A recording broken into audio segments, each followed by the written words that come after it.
I'm not someone who gets overly squeamish when I watch a movie, given the fact that horror is one of my favorite genres. But this film had a scene in it I absolutely could not look at. Could not. Mm.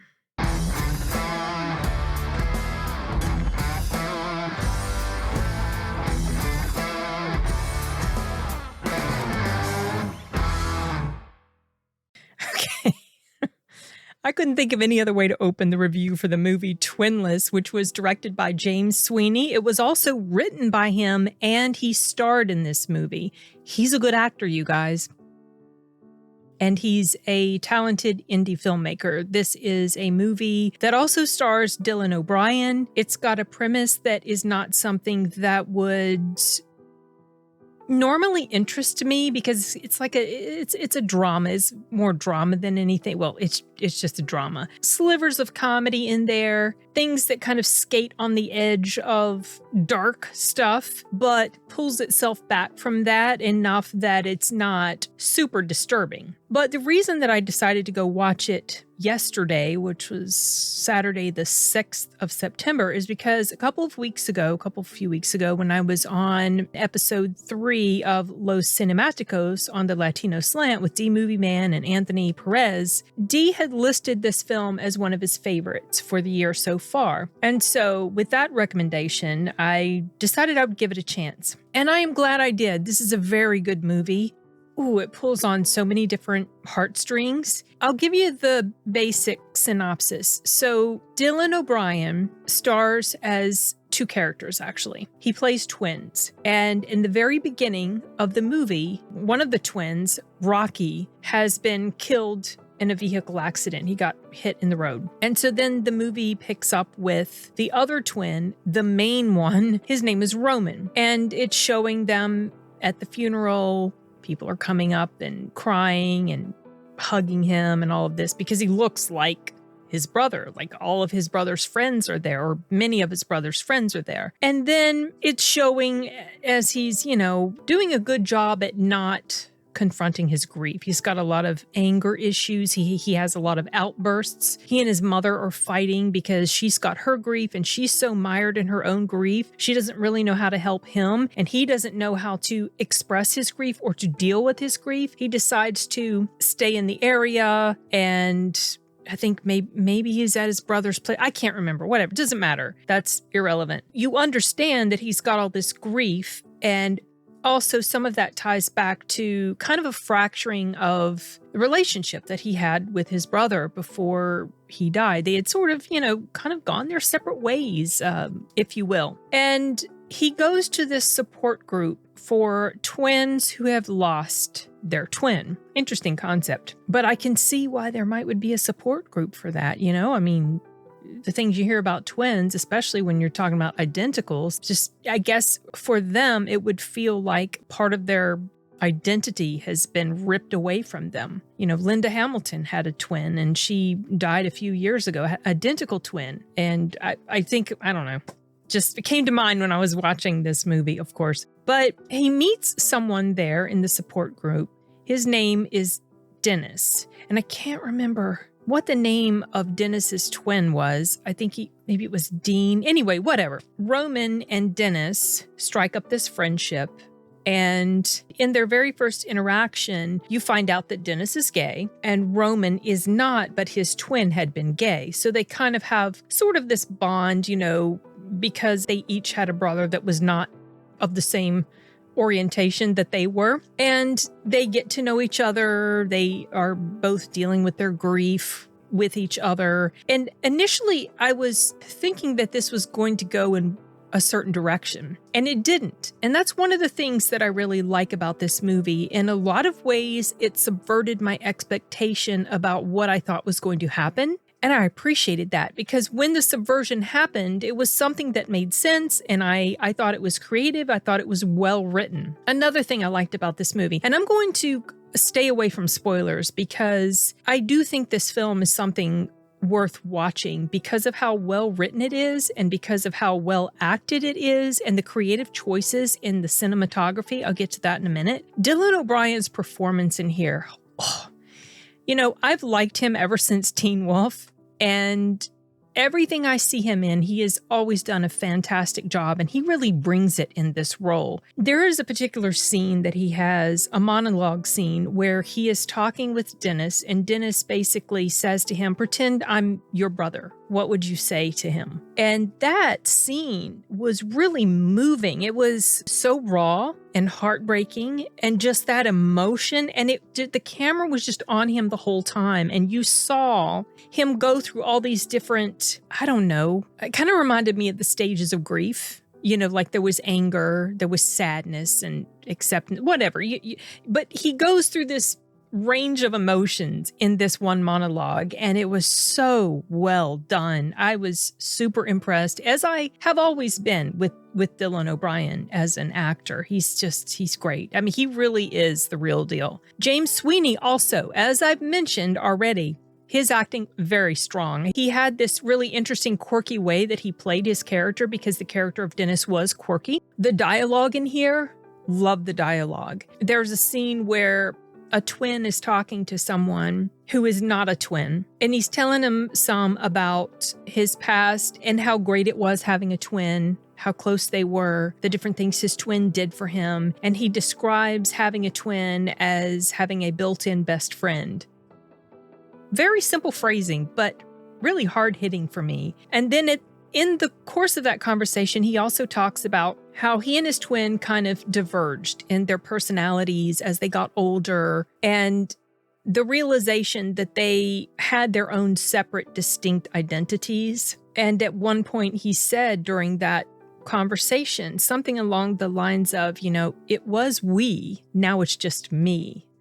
And I thought that was really profound. What an interesting thing that must be for twins to deal with. They are so alike in so many ways, and yet they are their own person. Each one is unique. And how odd that must be to look at yourself every day, and yet this other you is distinct from you, and yet you're so closely connected, but different. I don't know, it blows my mind. Just the whole thought of twins blows my mind anyway. But I felt like the themes in this film were handled very well. It's basically an exploration of grief, loss, loneliness, the yearning for human connection that even people who don't easily connect with others still often have. They just don't know how to do that. And excuse my dog, Chibi. I just felt like that was handled with sensitivity and with depth. And there was enough sort of a lighthearted tone to keep this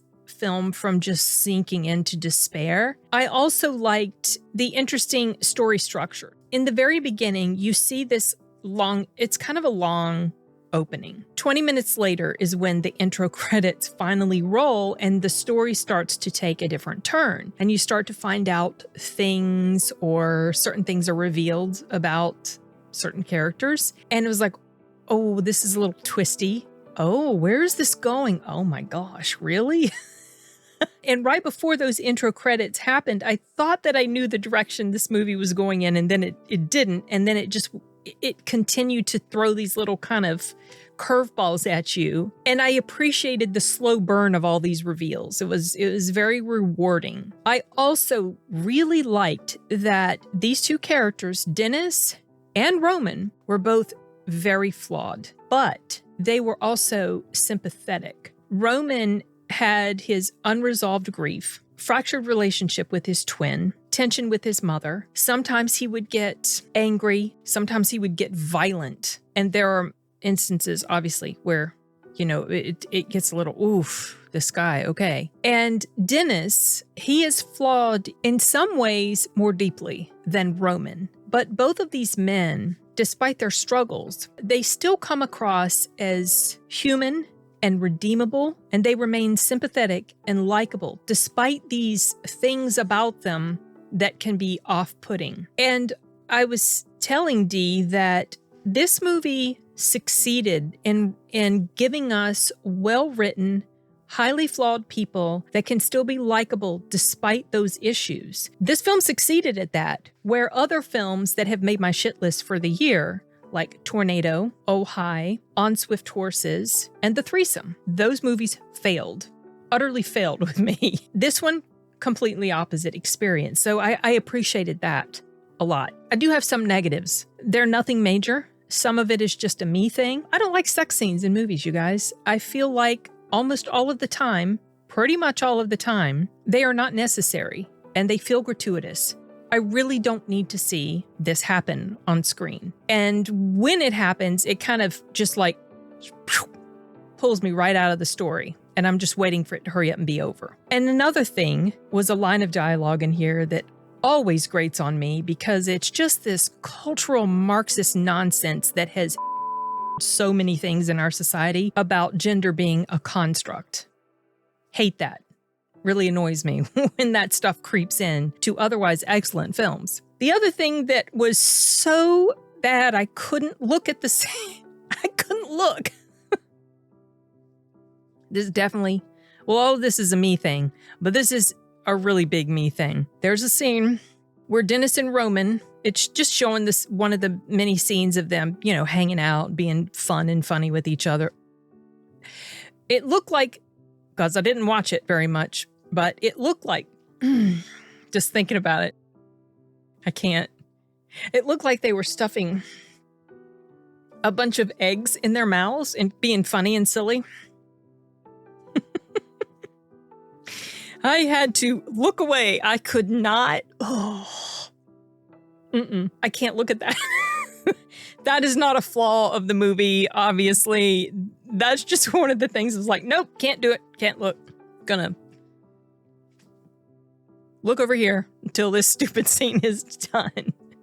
But yeah, it's just, that's nasty. I can't stand seeing scenes where people have something really like stuffed in their mouth and it's just, oh, it just makes me want to heave. Whatever. But my final thoughts on this film is that I'm glad I saw it, liked it enough that I wanted to sit down and talk about it with you guys and recommend it if you think this is something that would work for you. And again, appreciation for a good example of how to write flawed characters well. A lot of writers could take some tips from this guy because he did it good. I forgot to mention something else about the cinematography, so I'll do that now. Very creative use of split screen, and it's used multiple times in here, but there is one particular moment where it's split screen and it's showing what each person is doing at the exact same moment in the same location, but separate areas of the same location, like in this house. And it's showing each of them. And then eventually, as the scene continues, and one of the characters is in this room and the other character's kind of making his way through the house, and he starts to venture more towards where this other person is, that as this happens,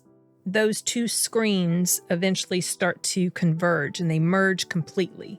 Perfectly. That was so well done. I can't remember a time where I've seen a technique like that before. Maybe it has happened and I just haven't seen that movie or I'm forgetting, but I really like that. I thought that was super creative. Also, just this film as a whole, very creative, emotionally resonant, well acted, overall a strong piece of indie filmmaking that if you like this type of thing, I highly recommend it.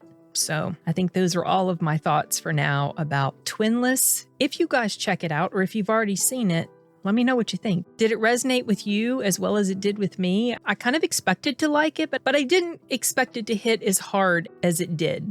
And I'm glad I took the time to check it out. So I think that's it for this one, you guys. Nos vemos.